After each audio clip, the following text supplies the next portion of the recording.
And welcome, everybody. It's the Friday edition of Talkback. It's a one glorious hour because, after all, we have catching the big ones to lead things off. Brought to you by Bitterroot Motors, doing it right for more than 42 years. Office solutions and services, locally owned. Solutions for every office. The Mustard Seed Restaurant. Automotive Cutting Edge, where Joe Featherly and the mechanics specialize in all makes and models. Repair and maintenance, 542-2218. Transport Equipment, your headquarters for RV service maintenance repair, just south of the Y, next to the Axemen, 541-9097. Also brought to you by Rogers & Company Fine Jewelry, offering beautiful, unique fine jewelry at 3550 Mullen Road, across from Super Walmart, and Deep Roots Medicinals, offering alternative and natural medicine to treat a wide variety of conditions, veteran-owned and operated. Contact Brian, a physiologist at Deep Roots, 531-7461. Okay, kind of an interesting day today. Our good buddy John King is celebrating his birthday, so he is off today. Not that we're, not off most of the time. But anyway, I'm Peter Christian, and joining me across the way there, the fabulous front desk Debbie. Thank you. Hey, baby, how you doing? I'm doing great. Fine. Get right up on that microphone there. Sorry. All right, there you go. So you're going to be assisting today. So I'm going to text you right away. I'm ready. So we are going to give away this delicious Rocket Coffee right now. The first caller right now, 721-1290. You get a delicious cup of your favorite kind of coffee from Rocket Coffee, along with a great big piece of toast, slathered with your favorite whatever you want to put on it. And you just give us a call right now. They're located right there inside the Garden City Garden Supply, across from Eastgate Shopping Center at 1000 East Broadway. By the way, we want you to drop by there anyway, whether you win the coffee or not. First caller right now. There you go, 721-1290. Whether you win the coffee or not, drop by, because they are giving away, I think, a pair of tickets to the Dave Chappelle Comedy Show every week up until the event. Okay, so go by anyway, whether you win the coffee or not. So Front Desk Debbie is talking to our winner right now. So there you go. That's how simple that is. Of course, we do that every day. We thank our wonderful sponsor at Rocket Coffee.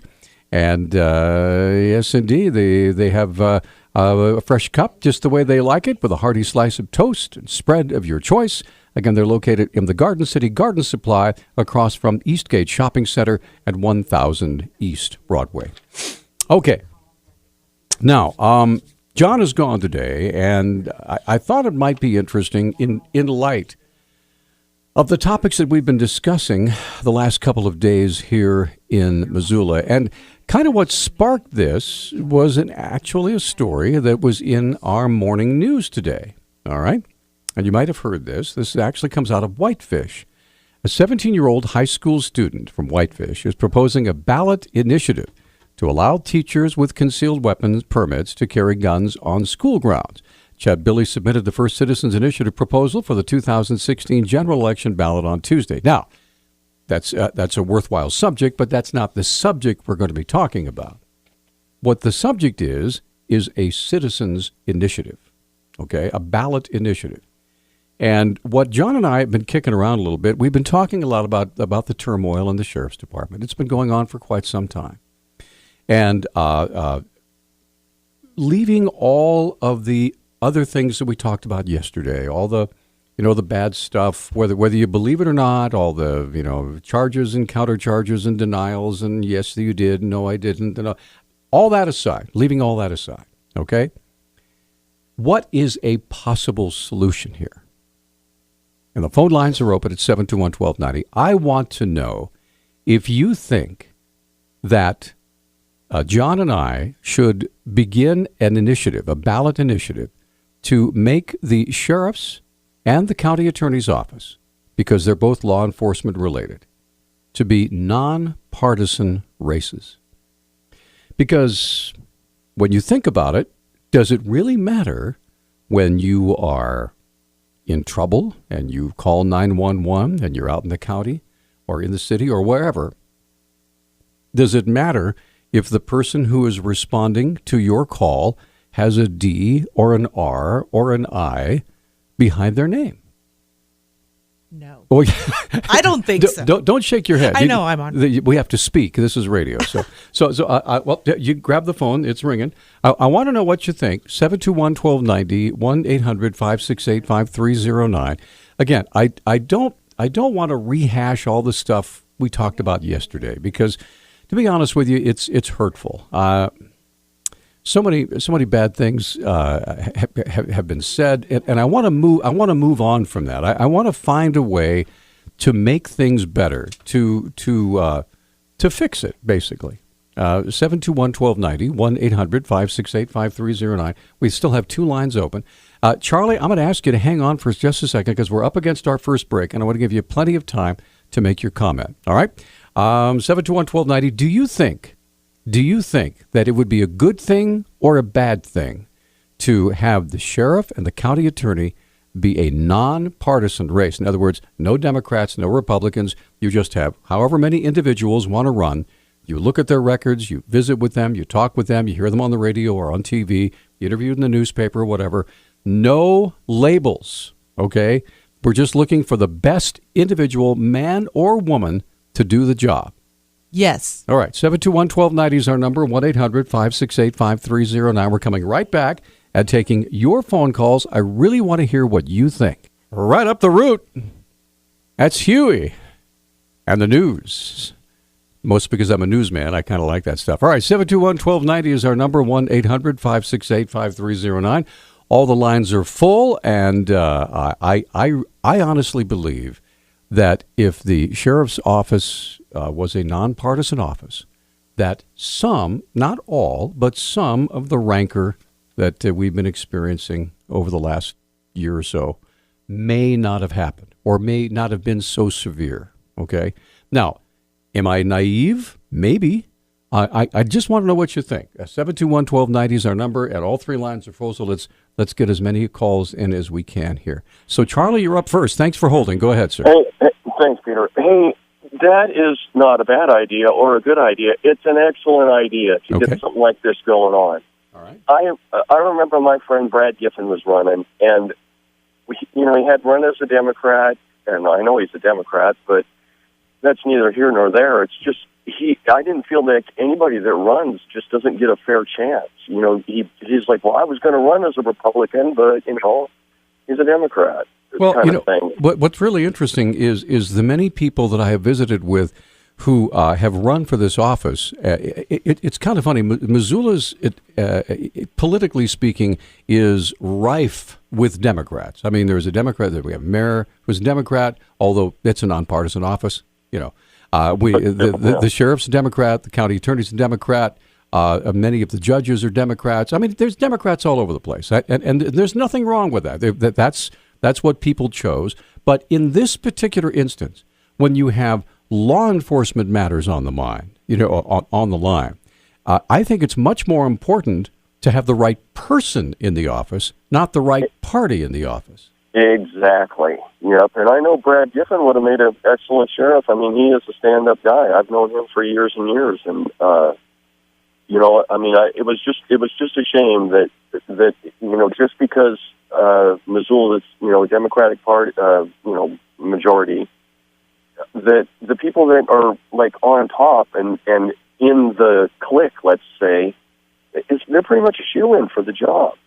It just seems like that's the way it leans, and so be it. But at least some of these people that are running for the offices, if it's nonpartisan, then everybody gets a shot. I agree, and I think what happens is, I've been told many times by people who have wanted to run, well, I got to file as a Democrat because Republicans never win anything in Missoula.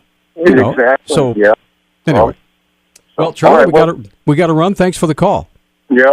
Appreciate it. All right, let's move on to Mike. Mike, you're on Talkback. Please go ahead. Yeah, well, it probably wouldn't hurt. You couldn't be any worse off than you are, but I don't think it'd make a bit of difference. But what I would like to tell people here, before you get wound up in this, you can call the Secretary of State's office and request a state constitution, read it, and they'll give it to you for free. Otherwise, you buy a bulk at $1.40 a piece. I have it right here in my hot little hand. But I went through this with the Trapping Association. They all told me I was crazy, but none of them had ever read the state constitution. That was comical as heck.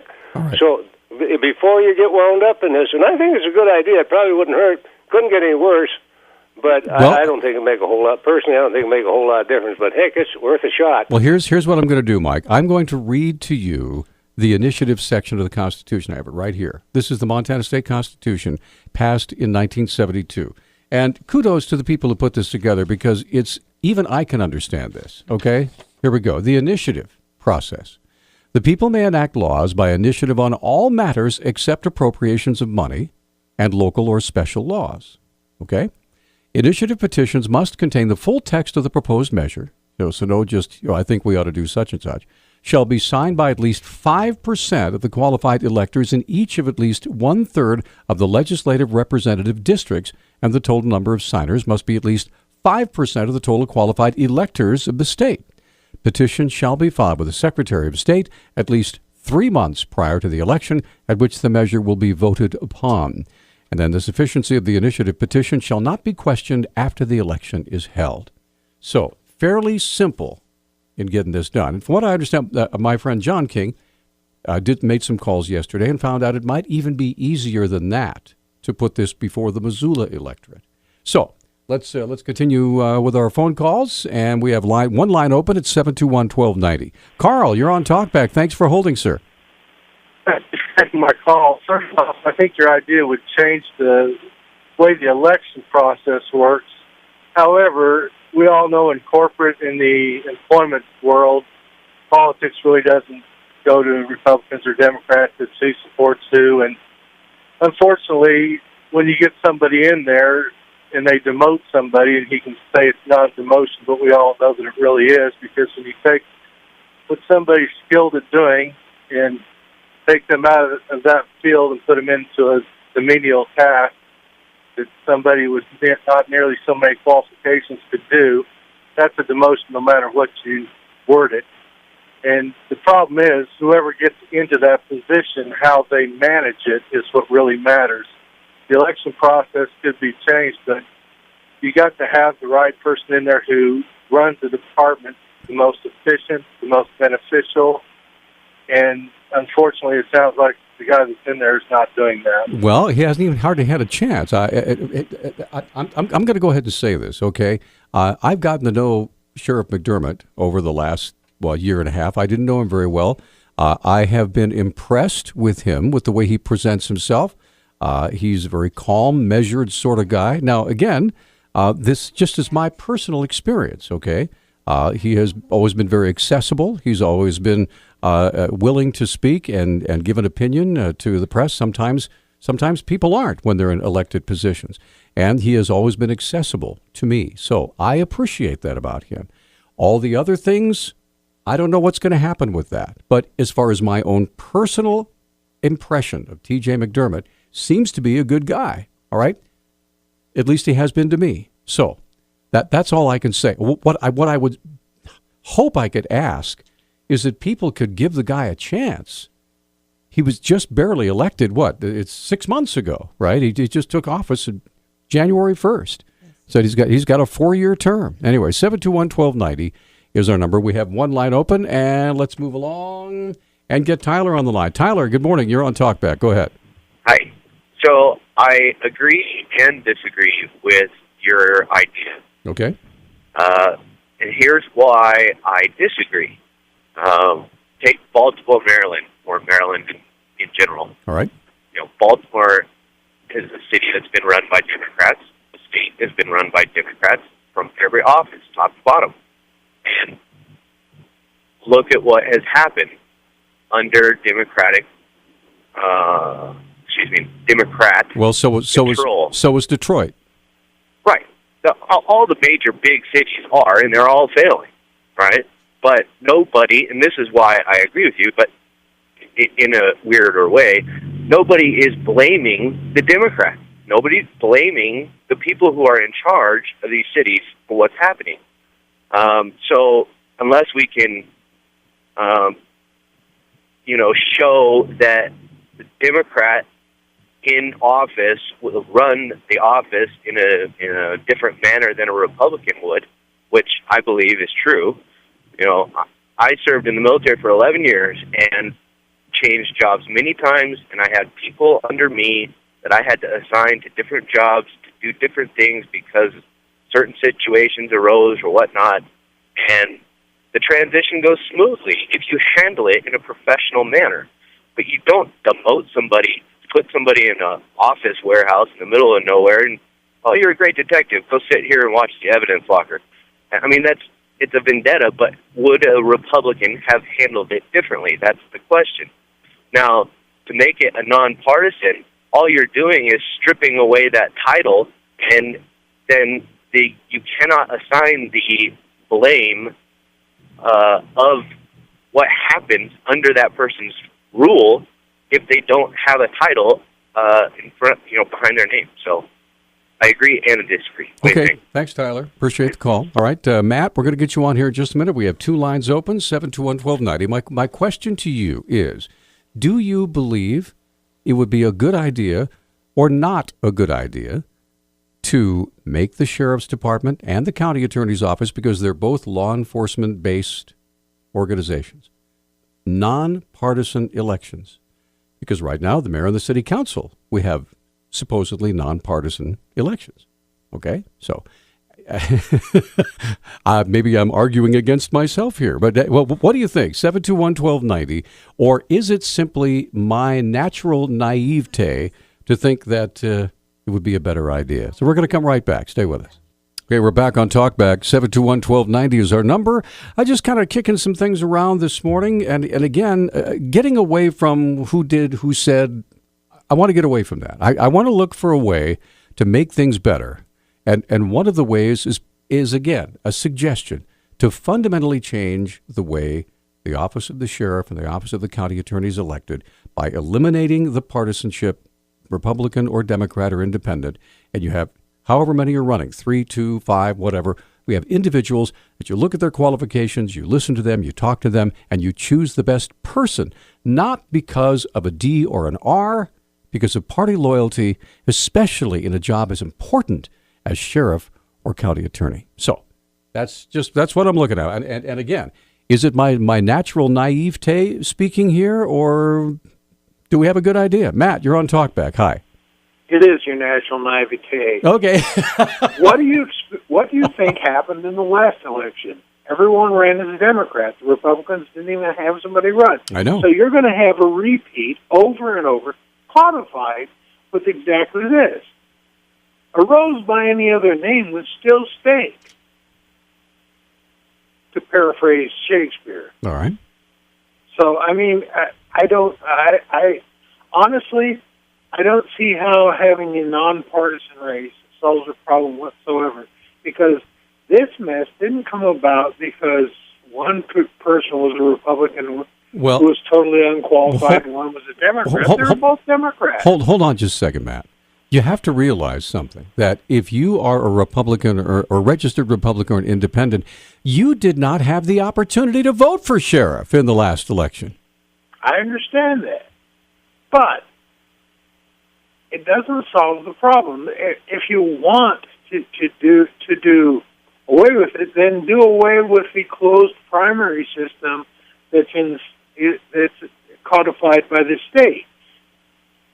That's your solution, not to do away with parties. If in fact you implemented the nonpartisan, you'd get this mess every single election.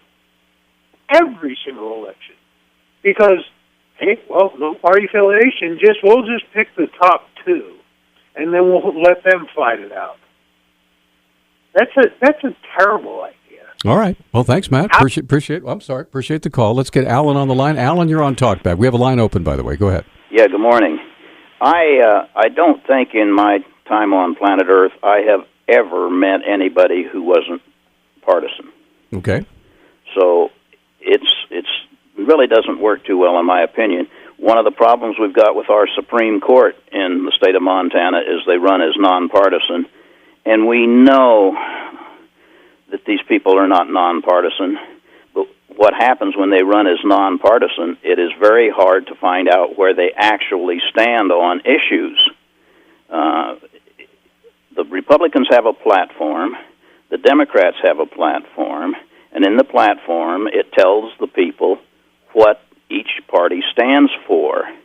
And if you're running as a nonpartisan, we really don't know where these people stand on significant and important issues. Okay, now allow me to just interrupt for just a second. I understand and agree completely with what you're talking about in a legislative issue, all right? But in a law enforcement issue, it's still the same. No. What are the important things in a law enforcement issue? Is this person qualified to be a good law enforcement officer? Do they have the experience to be able to carry forth an investigation and talk to a witness and bring something to a successful conclusion by bringing it to the county attorney and getting a conviction? I mean, what does that have to do with politics? Well, because the sheriff's office is a political office, actually. He is a politician. He is managing people, and he is managing his department based on his perception of how he wants things done.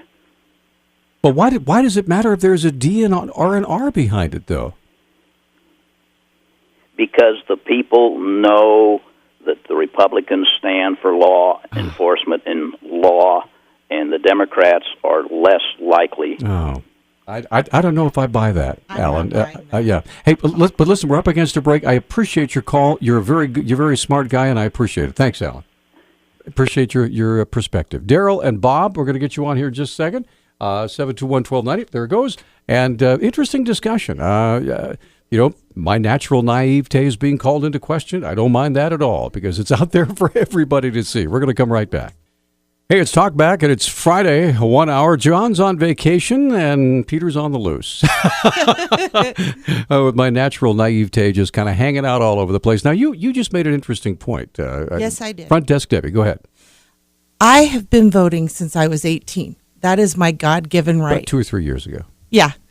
And the last 15 years, it's been, I just want the lesser of two evil.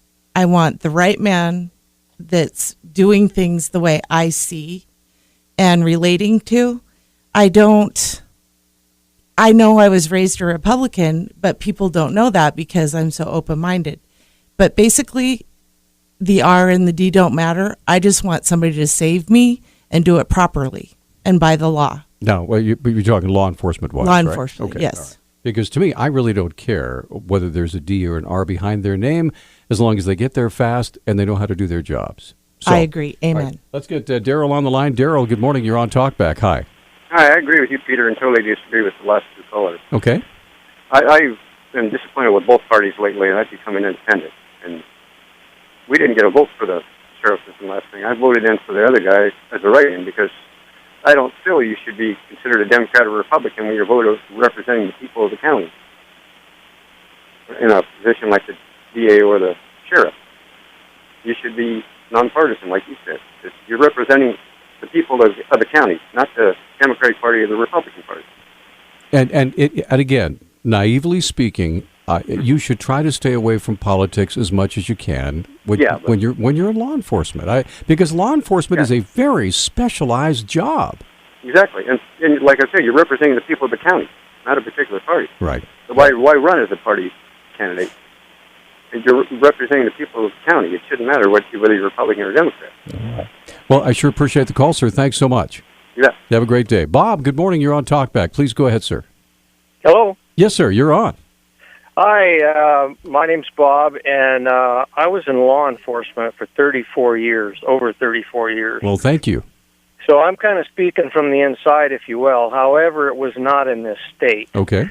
So again, maybe that's a little bit better because I can see things differently. All right. But you're right on the money. Politics does not belong in these elections for sheriff. When I saw Democrat on McDermott's political signs, I was flabbergasted because I just not used to seeing that. Also, it makes it very difficult for the rank and file, very difficult, and that's what's happening now and will continue to happen.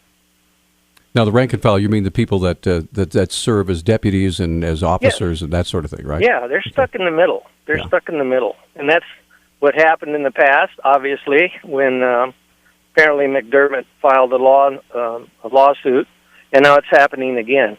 It doesn't belong. How do you, and again, what's really tough is when you are in a situation, well, Bob, you know how stressful it is being in law enforcement, right? Yes, definitely. The last thing you need is one more complication at work as to, okay, so if I talk to this guy who's running against this guy, am I going to be perceived as being on his side? Or if I go out and have lunch with him, am I going to be perceived that I'm not backing him or backing the other guy? You don't need that in law enforcement, do you? No, you're right on the money, and I think most people that are in law enforcement would say the same thing. You know, there's politics in law enforcement, like the one guy said, at usually the upper echelon levels, but it's not politics, Democrat, Republican, Independent. It's internal politics, like who's buddies with who. But again, the rank and file have a really tough time when there's politics.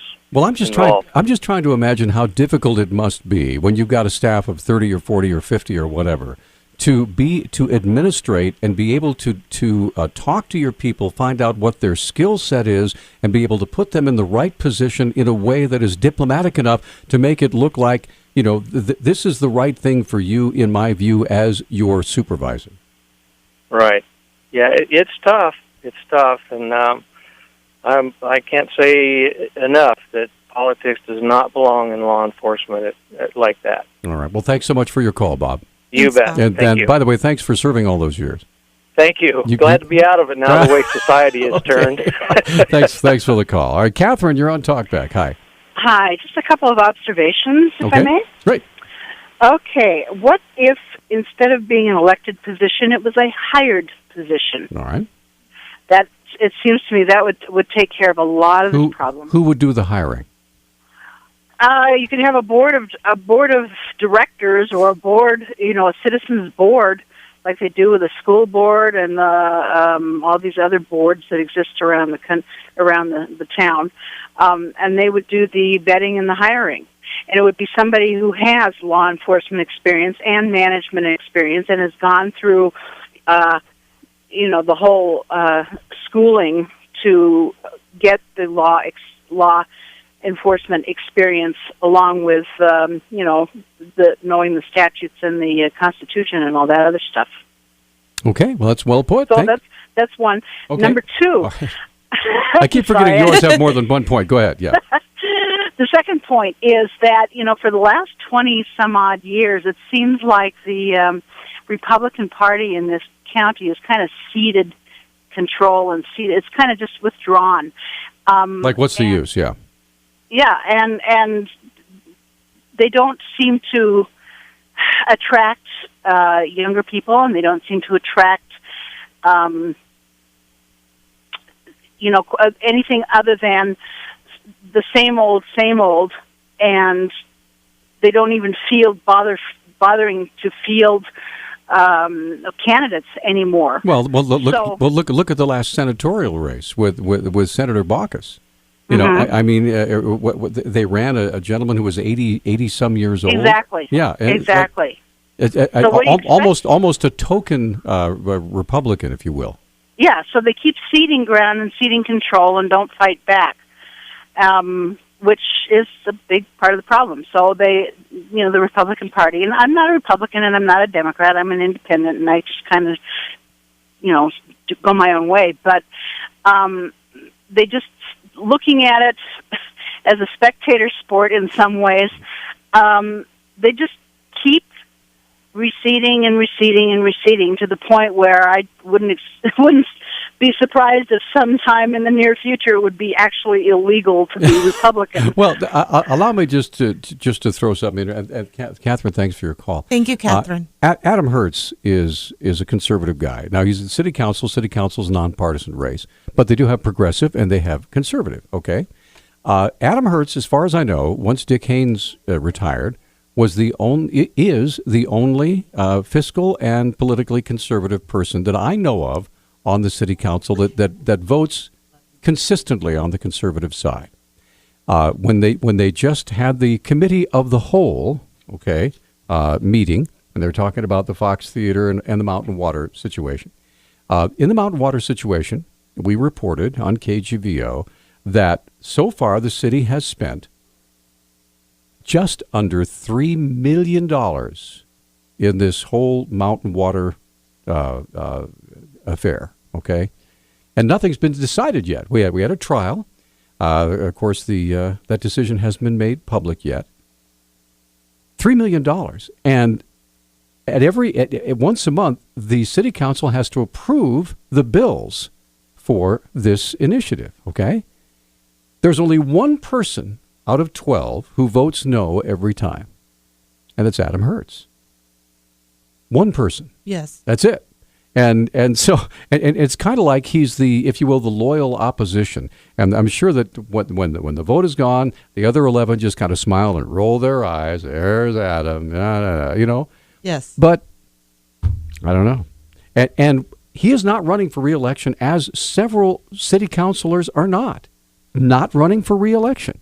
So if you're really upset about this, if it really bothers you, then why don't you run for city council? Okay? What a great place to start a political career if you were thinking about doing that. Anyway, 721-1290. Candy, Misty, and Elena will get you all on here in just a moment. Oh, yeah. 721. What are you looking at? What are you looking at? I'm boogieing in here, for crying out loud. It's Friday. Give me a break. Dance party, KGVO. He's too old to be boogieing. All right, so we have all three lines humming. The question I asked is, do you think it's a good idea for the sheriff's and the county attorney's office to be nonpartisan, yes or no? Had some really interesting answers on both sides, and yes. Folks making sense on both sides of the issue. And that's what this show is all about. We're looking for your opinions. So let's get Candy on the line. Hi, Candy. Hi. How are you today? I'm having a problem speaking. Okay. But there is no such thing as nonpartisan. All right. And I run elections in Missoula, and the first thing they want to know is if you're Republican or Democratic, because it shows your world view. All right. And you have to take that into consideration. It delineates the problem you're trying to avert is the Republican Democrat. Now, right now, we're ruled by totally Democrat commissioners, right. city council, and the people. I don't think they ask the right questions of the candidates, and the constitutional basis is the strongest and the most important. Okay. Well, Candy, thanks for your call, and I hope you're feeling better. Misty, go ahead. You're on Talkback. Go ahead. Hi, Peter. Hi. I got to say you're doing very well. Okay. Sidekick. I think your sit-in is doing an excellent job. Thank you.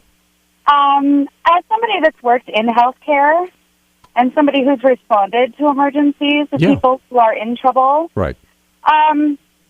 It doesn't matter whether you're Republican or Democrat. You need help. I don't care what your worldview is. You're a human being.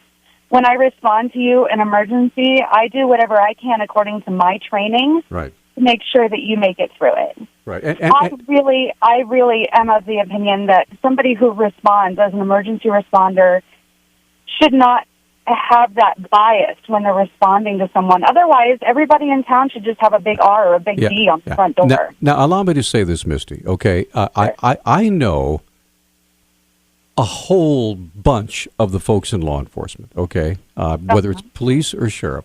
Many of them I consider to be dear friends. Some of them I've just met through my work as a reporter. Mm-hmm. And I really don't think it makes a difference to any of those people who are serving on the line when they're out on the car and they're out on their patrol and they hear a call for help.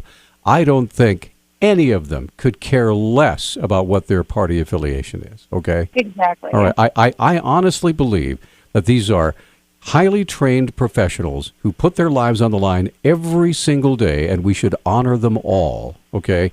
What I'm talking about is in the leadership positions. Why should it matter whether they're a Democrat or a Republican? It shouldn't. In my opinion, it shouldn't. I agree. All right. Misty, thanks for the call. Yeah, no problem. And thanks for being an emergency responder. We appreciate it. Oh, yeah, All absolutely. right. Take care. All right. Lines open, 721-1290. Elena, good morning. You're on Talkback. Go ahead. Good morning. I kind of agree with you, Peter, that it's the people that are in control that matters. Mostly everybody that's under them are basically doing their job. Well, it's like politics is a necessary evil within the way they have to live their lives, and once the election's over, we can throw that aside and actually get down to work. And the people who elect them say, "Okay, fine, I did my duty, and that's it, I'm gone," unless they actually get bit in the ass personally, and then they get all frustrated. But to go back to what your question was. First of all, partisan, nonpartisan, it really doesn't matter. Even judges are nonpartisan, but it's still political. However, Article 11 of the Montana Constitution provides for local government review. Right. Now, apparently, the last election, Missoula City and County opted not to do that. Right. However, you can call for a local government review anytime you want, and this is when this can be discussed, partisan, nonpartisan. Sure. The idea would be to follow the money, even if it's nonpartisan. You can see who supports or contributes to these specific candidates, and then you basically know who they're going to cater to. The other thing, I think we need a better recall process to hold these people that don't do their jobs accountable. Maybe we need a citizen review board, maybe a common law grand jury, which would be nice, an investigation where the wolves don't investigate themselves. Okay. And hold these people accountable. And that's the thing. And Debbie, voting for the lesser of two evils, you probably heard this, you still get evil. Elena? But I feel better about it. As far as I'm concerned, I vote safely. I'll vote libertarian or none of the above every time. Elena, thanks for your call. We appreciate it. Mitch and Emmett, we have like 8 minutes left in the program. We're going to get as many calls in as we can. Just looking for your opinions. And so far, I'd probably about 70% good idea, 30% not such a good idea. We'll be right back. All right, we're back on Talkback, 721-1290, 1-800-568-5309. I think, and again, I'm not speaking for anybody, but I'm just imagining if I was a law enforcement professional, I would yearn to be able to do my job without having to think about politics. That would make me happier than anything. Well, when I dial 911, I don't care. Exactly. So let's get Mitch on the line. Mitch, good morning. You're on Talkback. Go ahead, sir. Good morning. In a perfect world, Peter, I agree with you on this. Okay. But I want to know today what the political affiliation is of people who I vote for.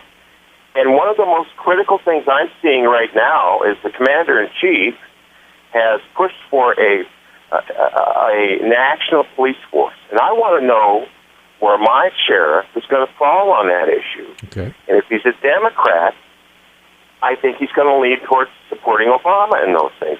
They support that kind of stuff, and I'm just not comfortable with that right now. I believe in a pure world it would be great, but it's not. Okay, well said. Thank you for your call. Appreciate that. Emmett, you're on Talkback. Go ahead. Oh, thanks for taking my call again.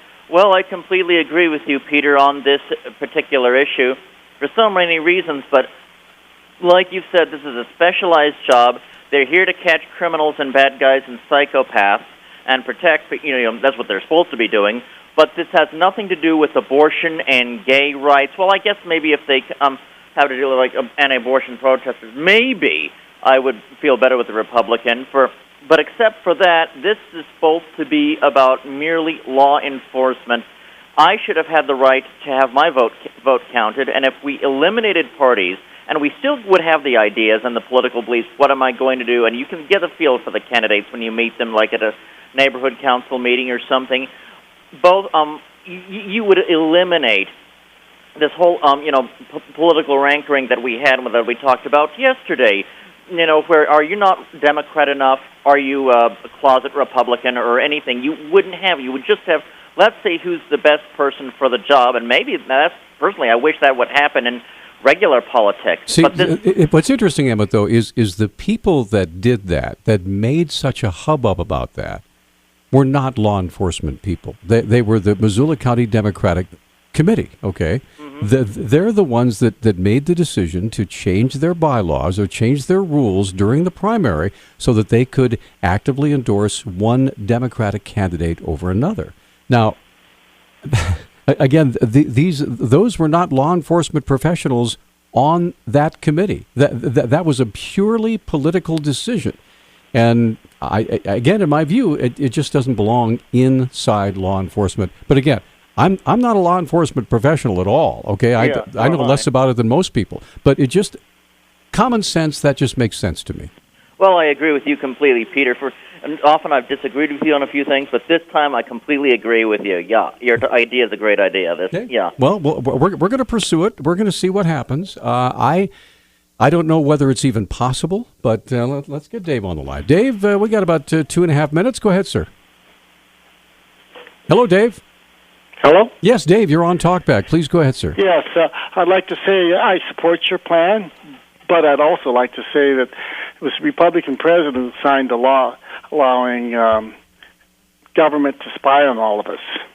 So you can't specify Democrats good, Republicans, or I should say Republicans are good. I never said that. No, but one of your callers did. Okay, well, all right. Thanks, Dave. Appreciate the call. Deirdre, good morning. You're on Talkback. We have 2 minutes. Go. I would like to know about the platform. I was under the impression that if you're a Democrat or a Republican, that you have to sign the platform and promise to uphold and put forth those ideals. That may be. That may indeed be. Yeah. I don't know. I've never run for office. I'm not allowed to. But But if that's the case, then I think nonpartisan is the way to go, because a Democrat or a Republican is going to have to sign something to say they will do what the platform says. Political parties are, if you will, necessary evils. They help us to put things in situations where it's easier for us to understand, going into the ballot box where, who we're going to vote for. So, Well, thank you very much. Deirdre, thanks for your call. All right. We have 1 minute left in the program. You guys are awesome. And I appreciate, first of all, you putting up the fact that John's gone today, so I've been kind of stumbling through this. And thank you, Debbie, for I love this. Answering the phones, and you were awesome. And really, really appreciate you putting up with my hopeless naivete. I just have this this feeling in my heart, deep in my heart, that if we just all, do our investigations and look into the people and cast our vote as wisely as we can, then everything's going to turn out okay. Maybe I'm wrong. Fingers crossed. Fingers, toes, you name it. It's all crossed.